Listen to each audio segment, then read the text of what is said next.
ये षष्ठ रूपी वृक्ष है मनुष्यों का। इसका बड़ा मूल कौन है और बड़े से बड़ा बीज कौन है? कोई है या नहीं है? मनुष्य सृष्टि का बीज कौन है मालूम है? कौन? प्रजापिता।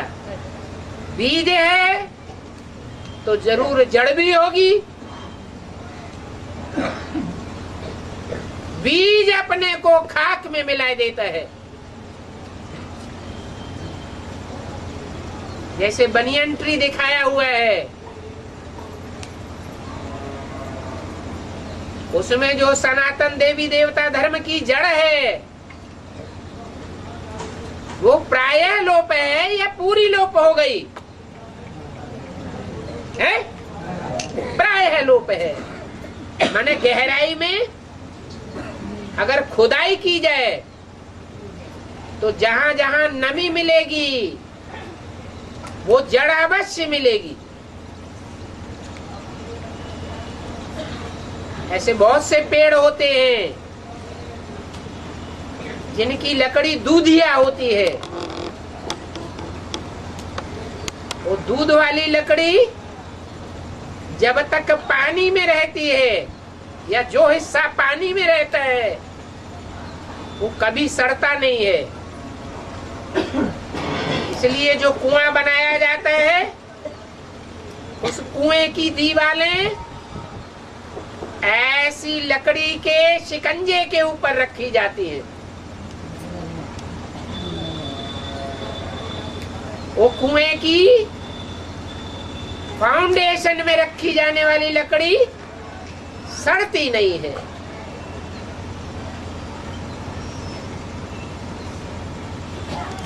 तो मनुष्य षष्ठ रूपी झाड़ की भी एक जड़ है जो सड़ती नहीं है परंतु प्रायः लोप है। उस जड़ का नाम क्या है? बीज का तो नाम बता दिया है? ब्रह्मा।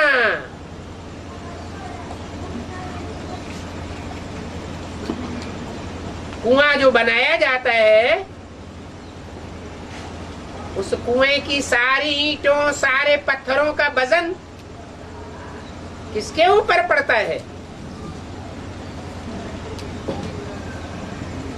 वही लकड़ी का शिकंजा जो फाउंडेशन में होता है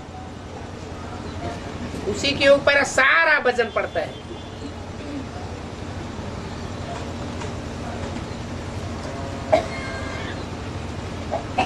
ब्रह्मा बाबा को भी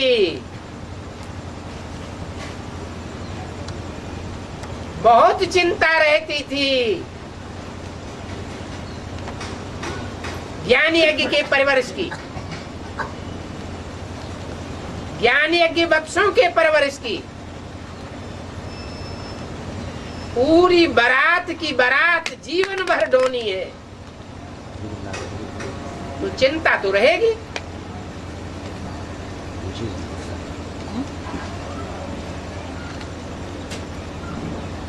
ज्ञान का हर पॉइंट क्लियर नहीं था।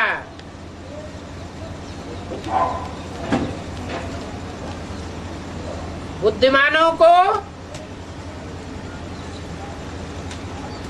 उनकी बुद्धि की खुराक नहीं मिलती थी।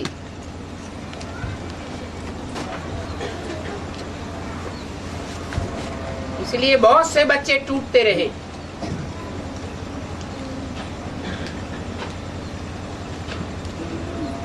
स्वयं प्रजापिता राम वाली सोल भी टूट पड़ी।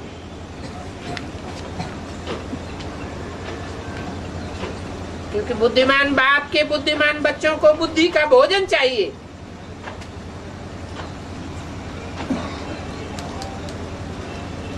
तो इतने बड़े ब्राह्मण परिवार को ज्ञान की गहराइयों का अमृत कलश न मिलने पर भी उनकी लंबे समय तक पालना करना,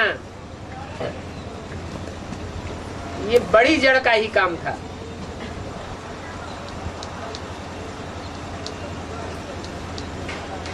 वो है बड़ा मूला।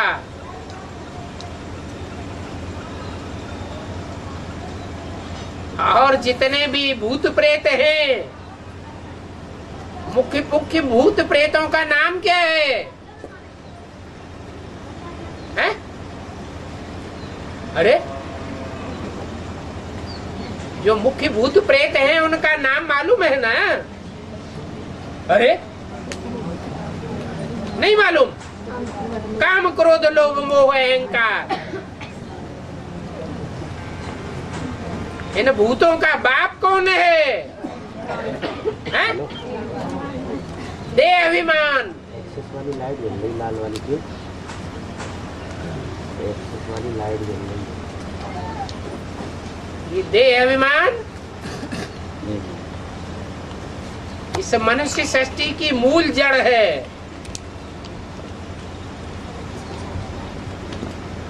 ये जड़ खलास हो जाती है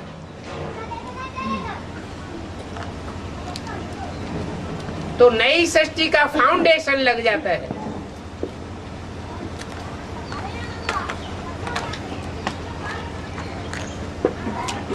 अभी ये जड़ बकाया है या नहीं है?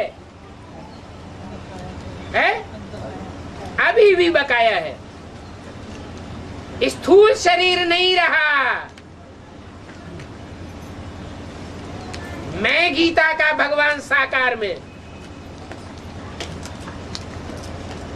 वो साकारी रूप नहीं रहा, तो भी सूक्ष्म शरीर से अभी इस दुनिया में काम कर रहा है। वो बुद्ध रूपी धरणी से वो बात मिटती नहीं कि मैं ही गीता का भगवान नहीं हूं।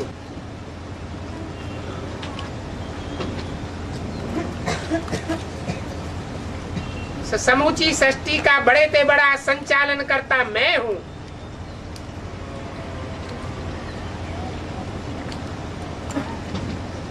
ये देह अभिमान जब तक पूरा खलास नहीं होगा, तब तक देवताई सृष्टि का फाउंडेशन नहीं लगेगा।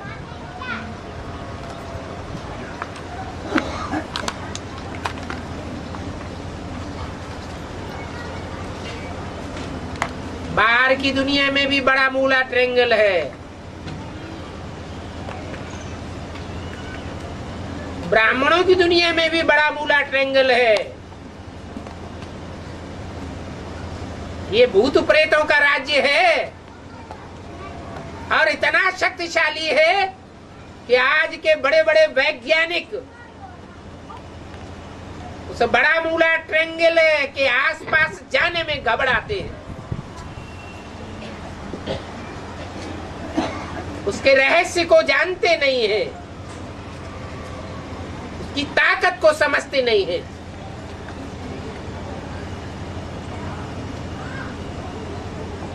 ये देह अभिमान की कितनी ताकत है। 5 विकारों का बाप कौन है? देह अभिमान। ये देह अभिमान नष्ट होगा तो बड़ा मूला ट्रायंगल का अस्तित्व नष्ट हो जाएगा। दुनिया से भूत प्रेतों का राज्य मिट जाएगा। अभी तो अच्छे अच्छे पुरुषार्थी, अच्छे से अच्छा पुरुषार्थ करने वाले, उनको भी माया पकड़ लेती है। काम, क्रोध, लोभ, मोह, अहंकार के भूत प्रवेश कर जाते हैं,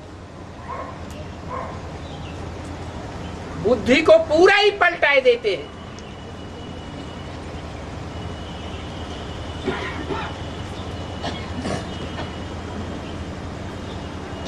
अभी धीरे धीरे परिवर्तन हो रहा है।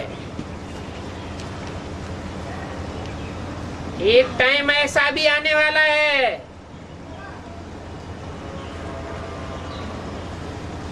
कि जो असली विज्ञान है वो असली वैज्ञानिक उस बड़ा मूला ट्रेंगल के ऊपर जीत पा लेंगे।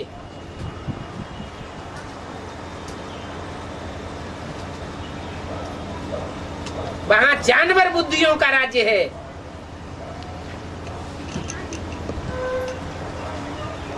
भगवान की सवारी कौन से जानवर पर दिखाई जाती है? बैल के ऊपर दिखाई जाती है।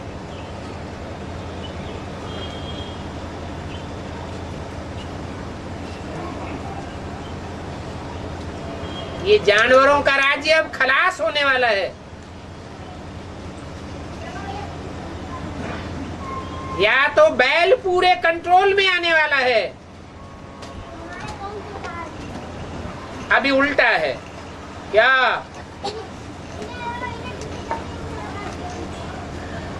अभी जानवर मनुष्यों के ऊपर सवार होते हैं।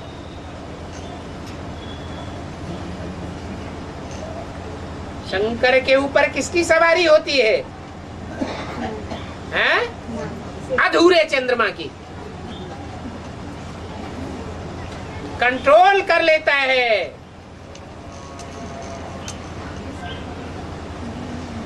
थू थू थैया होती रहती है। अभी जल्दी शंकर की सवारी बैल पर होने वाली है। तो बड़ा मूला ट्रायंगल का अस्तित्व क्या होगा? खलास हो जाएगा। वो दुनियावी वैज्ञानिकों ने बड़ा मूला ट्रायंगल के ऊपर जीत नहीं पाई। ये ब्राह्मणों की दुनिया बड़ा मूला ट्रायंगल के ऊपर जीत पावेगी।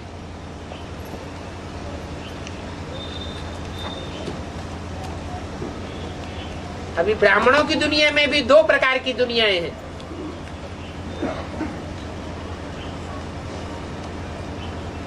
एक भूत प्रेतों की दुनिया भी है जो बाहुबल का उपयोग करती रहती है।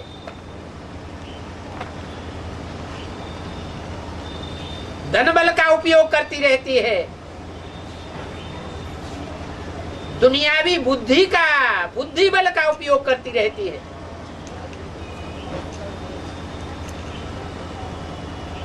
अभी वो साफ शांत होने वाले हैं। अभी बाप और बाप के बच्चे गुप्त पुरुषार्थ के रूप में गुप्त पुरुषार्थ कर रहे हैं। पुरुषार्थ अधूरा है, संपन्न स्टेज को पाया हुआ नहीं है।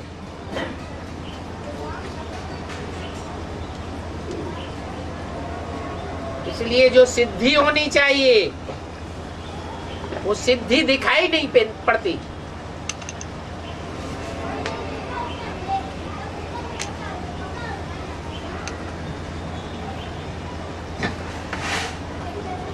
अभी बीज रूप आत्माएं बीज रूप स्टेज में टिकने का पूरा पुरुषार्थ नहीं करती है।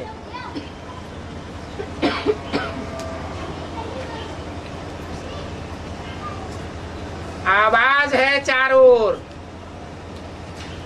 दुनिया का विनाश होने वाला है।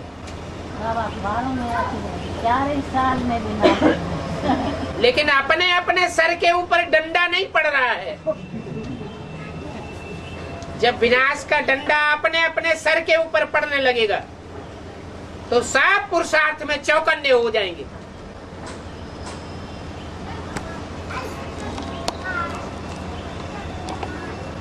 और भूत प्रेतों की दुनिया खलास होने लगेगी। परंतु खलास होने से पहले वो भूत प्रेत आत्माएं अपनी पूरी ताकत आजमाएगी।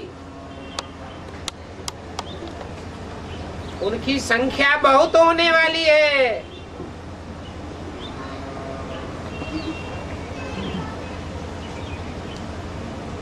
जितने ढेर के ढेर अकाले मौत में मरते हैं,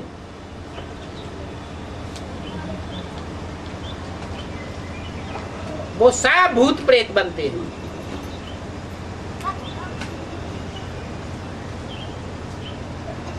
और भूकंप आवेंगे, बम फटेंगे, जगह जगह बम फटेंगे, जगह जगह भूकंप आते रहेंगे।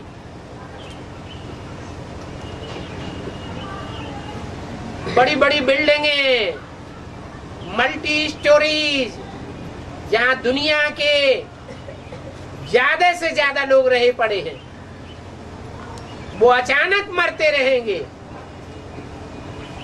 तो भूत प्रेत योनि में जाएंगे या 84 जन्म लेने वाले की योनि में जाएंगे? सब भूत प्रेत बनेंगे। उनका उद्धार कैसे होगा?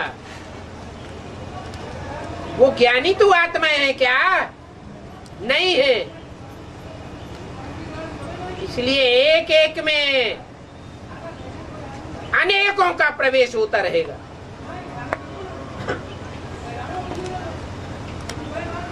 कितना कितना बुद्धि में बवंडर पैदा होगा।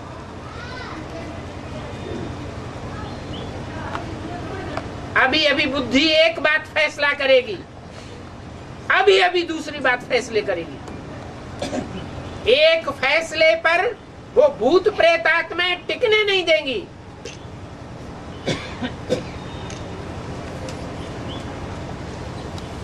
इसलिए बाप कहते हैं, ये देह अभिमान की लाठी त्यागो।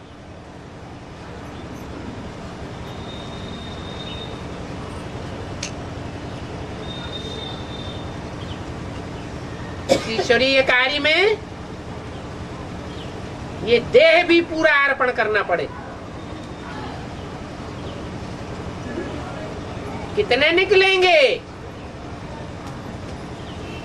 जो आत्मा बनेंगे? हैं? कितने? 8 तो वो बनेंगे जो पास विदानर होंगे, लेकिन आखिरीन पूरे 84 जन्म लेने वाले पक्के पुरुषार्थी जो आत्मिक स्थिति में स्थित हो जाएंगे। 4.5 लाख में दूसरे धर्मों के बीज नहीं होंगे हैं? अरे और धर्मों के बीज होंगे या नहीं होंगे? वो भी तो होंगे, परंतु सूर्यवंश के पक्के कितने होंगे हैं? 50,000 तो वो होंगे और 50,000 वो चंद्रवंशी होंगे जो अपने को सूर्यवंशियों के सामने सरेंडर कर देंगे। कितने हो जाएंगे? 1 लाख। वो है ही प्रवृत्ति मार्ग।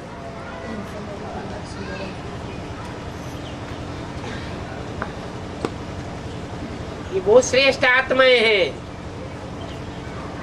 जो आखिरी विजय पाने वाली है।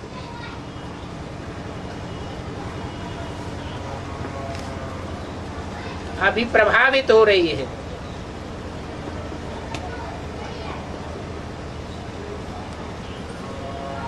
फिर प्रभावित होना बंद हो जाएगा। स्टेज ऐसी बन जाएगी, एक बाप दूसरा न कोई।